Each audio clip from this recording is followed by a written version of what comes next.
美国联邦最高法院把保护女性提囡仔权利案件的判决推翻了后，今嘛要拼连任的美国总统拜登伊讲，伊会甲保障女性提囡仔相关的权利列入去伊的政见内底。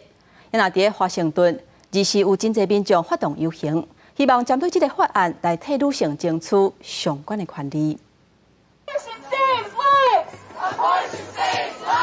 举标语佮画口号，美国华盛顿当地24日有支持提囡仔权利自由的民众组织上街路游行，争取提囡仔的权利。Putting aside the religious ideology, it's blatantly discriminatory because women from the middle class up will be able to afford to go seek out an abortion.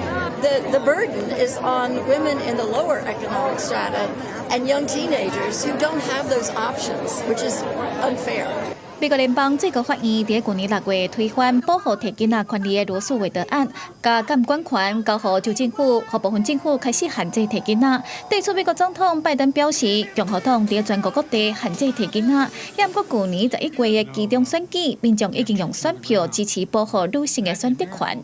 对此，伊嘛承诺会在2024年竞选连任的时阵，甲女性的生育权纳入政见。 We were criticized for making this an issue in the midterms. The Americans would not stand by and let the court take away the right that's so fundamental.